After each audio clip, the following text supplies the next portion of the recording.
कहते हैं पूत के पांव पालने में नजर आ जाते हैं, लेकिन मैं जिसकी कहानी सुनाने जा रहा हूं वहां पूत शब्द सही नहीं बैठेगा। यहां सही रहेगा पुत्री के पांव पालने में नजर आ गए थे। बात 90s की है, जब बचपन मजेदार और गर्मी छुट्टियों की खबर लाती थी। तब अधिकतर लोगों का समय गांव में बीतता था। हम खुद 2 महीने की छुट्टी में अपने गांव जाते थे। तब लोग घरों में एयर कंडीशनर से नहीं बैठा करते थे, बल्कि पेड़ के नीचे खाट पर बैठे ठंडी हवा को महसूस करते थे।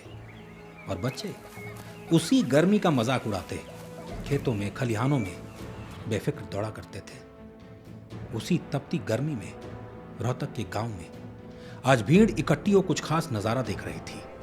हर किसी के चेहरे पर हैरानी थी। कुछ तो यकीन ही नहीं कर पा रहे थे कि वो जो देख रहे हैं वो सच भी है। महिलाओं के मुंह तो खुले हुए थे, बच्चे बस तालियां बजा रहे थे। नजारा ही कुछ ऐसा था। एक छोटी बच्ची अखाड़े में थी और सामने जिनसे वो भिड़ रही थी वो लड़के थे। बिना डरे बेबाक आंखों में चमक लिए वो हल्की मुस्कान लिए अपनी जगह जमी खड़ी थी। यहां लोगों के पास 2 प्रश्न थे। लड़की अखाड़े में क्यों है और ये लड़कों से कैसे लड़ेगी? ना तो किसी ने ऐसा पहले कभी देखा था और ना सुना था, पर हर चीज की पहल कहीं तो होती है। भिड़ंत हुई और उस लड़की ने अपनी ताकत से अपना परिचय दिया। वहां उसने वो दिखाया जिसकी कल्पना भी नहीं की जा सकती थी। एक लड़की रेसलर बन सकती है, उसकी ताकत लड़कों पर भारी पड़ सकती है। एक बात उस दिन तय हो गई, वो लड़की कोई इतिहास तो रचने वाली है। जिसकी बात मैं कर रहा हूं उनका नाम है साक्षी मलिक। साक्षी का बचपन मस्त मौला था। गांव में ही वो अपने दादा दादी के साथ रहती थी। लेकिन जो बात मैंने पहले बताई कि पुत्री के पांव पालने से ही दिखने लगते हैं, कभी वो पानी से भरा घड़ा खुद कुएं से लेकर घर आ जाती, कभी खेल कूद में लड़कों पर भारी पड़ जाती। छोटी सी बच्ची की ताकत किसी से छुपी नहीं थी। पेड़ से लटक कर पूरा पेड़ ही हिला देना, धक्का मुक्की में 2 लड़कों को एक साथ धकेल कर पीछे कर देना, औंधे मुंह नीचे गिर जाने पर भी ऐसे उठ खड़े होना जैसे कुछ हुआ ही नहीं। सब इसी ओर इशारा कर रहे थे कि वो बच्ची आम बच्ची नहीं है। उसके दादा दादी तो अक्सर बोल देते, पहलवान आई है हमारे घर। दिन भर खेल कूद और शाम को तारों के नीचे दादी के हाथ से रोटी दाल चटकारे लेकर खाना साक्षी का फेवरेट टाइम था। वो दादी की आंखों से संसार को देखती। खुद भी उसे पता नहीं था वो आसमान जो उसे आज इतना बड़ा दिख रहा है कल छोटा लगने लगेगा। कुछ सालों बाद साक्षी के पिता उन्हें शहर ले आए और वहां वो रूबरू हुई उस स्पोर्ट से जो उनके लिए ही बना था। कुछ लड़कों को तो रेसलिंग करते देख उनके मन में आया, अरे इस खेल का मजा तो अलग है। जो ताकत और फुर्ती चाहिए वो तो मेरे पास बचपन से है। फिर क्या था, डिसाइड कर लिया गया कि मैं रेसलिंग करूंगी। बस असली पड़ाव तो उन्हें अब पार करना था। दिक्कत ये नहीं थी कि रेसलिंग की शुरुआत कैसे होगी, दिक्कत थी लोगों की सोच कैसे बदलेगी। कैसे लोग ये एक्सेप्ट करेंगे कि रेसलिंग जितना लड़कों का खेल है उतना ही लड़कियों का भी। और रिश्तेदारों, दोस्तों और पड़ोसियों को कौन समझाएगा कि समय बदल रहा है। अब लड़कियां भी वो स्पोर्ट्स खेल सकती हैं जिन पर सिर्फ लड़कों का हक था। खैर, माता पिता ने तो पूरा सपोर्ट किया और उन्हें बस इसी की जरूरत थी। दिन आया ट्रेनिंग का और पहले ही दिन असलियत से सामना हुआ। ट्रेनिंग ग्राउंड में लड़कों की संख्या ही दिखी, लड़कियां तो बस गिनी चुनी थी। बात साफ थी, भिड़ंत लड़कों से होने वाली है। कोच ने साक्षी की ओर देखा, लेकिन जब साक्षी का चेहरा पड़ा तो उनको हंसी आ गई। साक्षी तो तैयार थी, लड़कों से भिड़ना है तो क्या हुआ, बल्कि जल्दी थी मैदान में उतरने की। सर शुरू करें क्या? कोच को तो उसी दिन पता चल गया मेडल्स आने वाले हैं भारत की झोली में।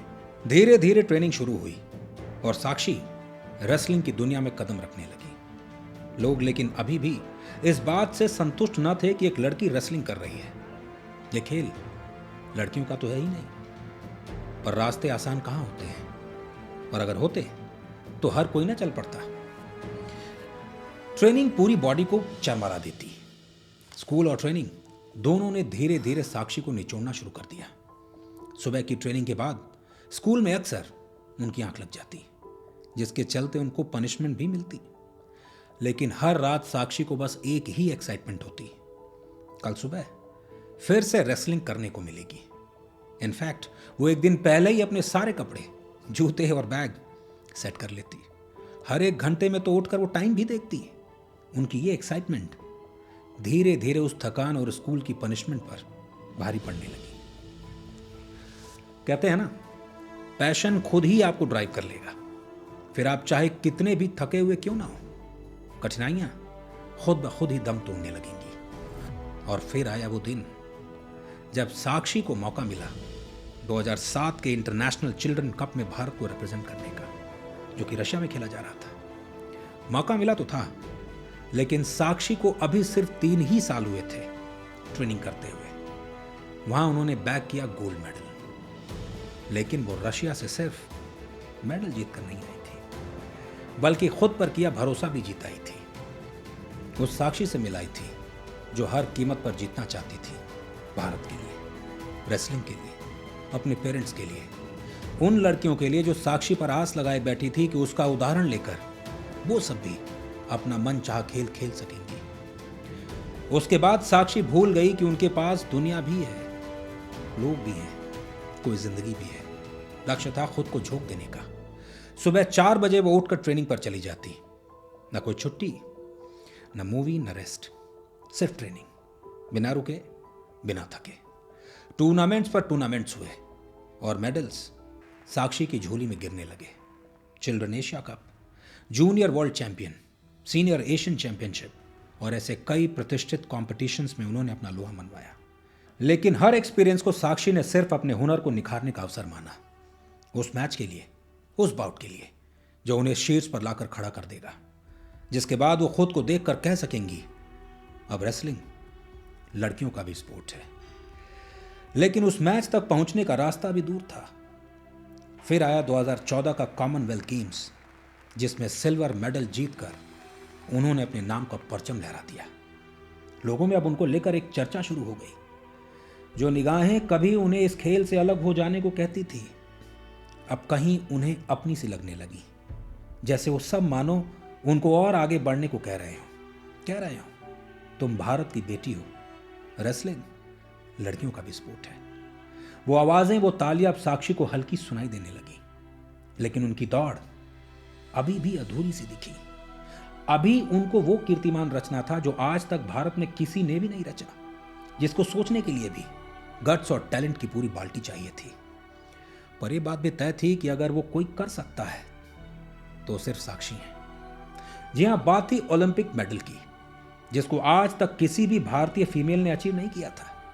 और उस ख्वाब को पूरा करना आसान काम नहीं था। लेकिन साक्षी अब वो ख्वाब देख चुकी थी। उन्हें याद था जब वो सिर्फ ट्रेनिंग ही ले रही थी तो उनके कोच ने ओलंपिक मेडल की बात कही थी। वो बात उनके दिलो दिमाग में अटक सी गई। जब वो सोती थी, उस मेडल की एक धुंधली झलक उन्हें उठा जाती। वो बीच रात ही प्रैक्टिस करने लगती, ऐसे जैसे उन्होंने अभी तक कुछ पाया ही ना हो, जैसे आज भी वो सिर्फ ट्रेनिंग कर रही हो। हम सब जानते हैं, जब हम ठान लेते हैं, मान लेते हैं कि एक मुकाम हमें हासिल करना ही है, तो वो मुकाम भी हमें अपनी ओर खींचने लगता है। वो बड़ा दिन, वो बड़ा मैच, 2016 का ओलंपिक्स आखिर दस्तक दे ही गया। जब वो मैदान में उतरी तो उन्हें बस वो रिंग दिखी, वहां की हवा में फैली गर्माहट दिखी, अपने कोच के चेहरे पर आई खुशी दिखी, अपने हाथों और पैरों में दौड़ती बिजली दिखी। एक के बाद एक बाउट हुए और साक्षी को बस वो आवाज आती रही जो अक्सर उनके दादाजी बोला करते थे, हमारे घर में पहलवान आई है। फिर भारत को साक्षी ने वो दिया जिसका इंतजार सबको था, ब्रॉन्ज मेडल फीमेल रेसलिंग में। यह मेडल पहला मेडल था जो फीमेल रेसलिंग में भारत ने जीता था। हर किसी के जुबान पर साक्षी मलिक का नाम छा गया, जिस नाम को पहले रेसलिंग से जोड़ने में लोगों के चेहरे सिकुड़ जाते थे, आज उसी नाम ने उनके चेहरे गर्व से ऊपर कर दिए। उस दिन रक्षाबंधन भी था और साक्षी ने हर भारतीय को राखी ओलंपिक मेडल से बांधी। अब ना तो उनके फोन रुक रहे थे और ना ही सोशल मीडिया पर चर्चे। जब वो दिल्ली आई तो वो हुआ जिसके बारे में उन्होंने सोचा भी नहीं था। लाखों की संख्या में लोग उनके स्वागत को खड़े थे। कोई उनका नाम चिल्ला रहा था तो कोई उनकी फोटो ले रहा था। एयरपोर्ट के एग्जिट पर साक्षी ने जब उस भीड़ को देखा तो उन्हें वो महसूस हुआ जिसके लिए वो इस रास्ते आई थी। रेसलिंग अब लड़कियों का भी स्पोर्ट बन चुका था। वो लड़कियां जो शायद समाज में कुछ विचारधारा को लेकर खुद को रोकना चाहती थी, अब शायद साक्षी ने उनके लिए ऐसे रास्ते बना दिए जिन पर सिर्फ उम्मीद थी, खुशी थी, देश के लिए कुछ कर गुजरने की ख्वाहिश थी। जो झंडा वो लपेटे खड़ी थी वो करोड़ों भारतीयों का सम्मान था, उनकी आंखों की चमक थी। उसके बाद साक्षी को खेल रत्न और पद्मश्री से सम्मानित किया गया, पर साक्षी की यात्रा आगे बढ़ती रही। लेकिन कहते हैं एक स्पोर्ट्समैन महान इसलिए बनता है क्योंकि वो सक्सेस के साथ साथ फेलियर को भी करीब से देखता है। वो दोनों को अपने खास दोस्तों की तरह रखता है, ना किसी से ज्यादा दोस्ती और ना किसी से ज्यादा बैर। साक्षी को 2018 के एशियन गेम्स में करारा झटका लगा। सेमीफाइनल में उनका सामना उसी कॉम्पिटिटर से हुआ जिसको उन्होंने ओलंपिक्स के मैच में हराकर मेडल जीता था। वो 10-7 से जीत रही थी, लेकिन आखिरी कुछ पलों में उसने उन्हें चौंका दिया और साक्षी हार गई। साक्षी ने अटैकिंग अंदाज अपनाया और यही उनकी गलती थी। कुछ सेकंड्स ने उन्हें हार की तरफ मोड़ दिया। जहां साक्षी एशियन गेम्स की गोल्ड की दावेदार थी, सेमीफाइनल की हार ने उन्हें मानो मानसिक रूप से पटकी दे दी और वो ब्रॉन्ज मेडल के लिए हुए मैच में भी परफॉर्म नहीं कर पाई और बिना मेडल लिए ही वापस लौट आई। इस हार ने मानो उन्हें अंदर तक तोड़ दिया। खुद पर किया एक भरोसा कहीं चरमराता दिखा। बार बार अपनी उस गलती को याद करती और खुद तो कोसती। उनका वो समय आसान नहीं था। खुद से जब अपनी लड़ाई हो तो अक्सर लोग घुटने टेक देते हैं, लेकिन खिलाड़ी वही होता है जो खेल को फिर से पलटना जानता हो। साक्षी ने अच्छा कमबैक किया। 2019 के साउथ एशियन गेम्स में गोल्ड मेडल जीता, पर उसके तुरंत बाद फिर से साक्षी स्ट्रगल करती दिखी। कई बार वो खुद को देखती, पूछती कि क्या वो वही साक्षी हैं जिसे रोक पाना नामुमकिन था।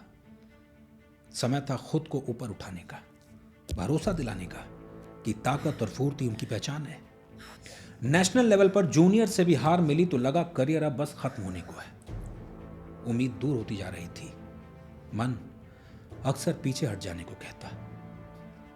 एक सुबह बस ऐसे ही जब वो पुराने मैसेजेस को पढ़ रही थी तो एक मैसेज को पढ़ उनकी आंखों में आंसू आ गए। रेसलिंग को आपने नया नजरिया दिया है दीदी, लड़कियों का नजरिया। आप हम सबके हीरो हो। नम आंखों ने फिर से उन किरणों को देखा जो आज फिर से चमक रही थी। वही जुनून साक्षी ने फिर से महसूस किया जो पहली ट्रेनिंग के दौरान करी थी।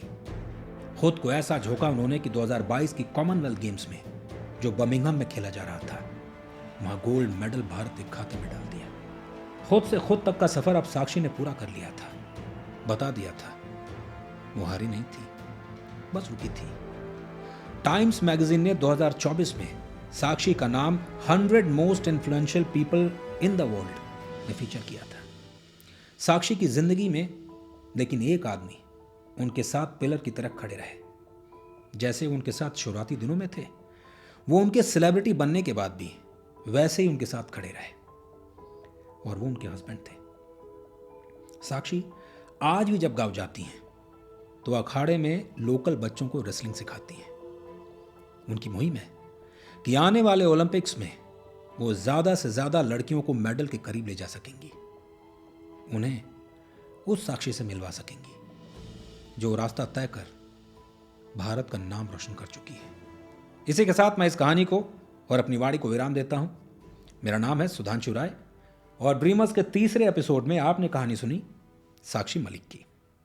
नमस्कार, प्रणाम। तो आज मैं बताने जा रही हूँ डबल लेग अटैक। मैंने अपने कुश्ती करियर में बहुत बार इससे बहुत सारे मैचेस जीते हैं। तो पुल, पुश, डाउन और पूरा शरीर एक साथ, हाथ, पैर, कमर, नी, लेफ्ट। अब मैं इसको फिनिश करके दिखाऊंगी। पुल, पुश, डाउन,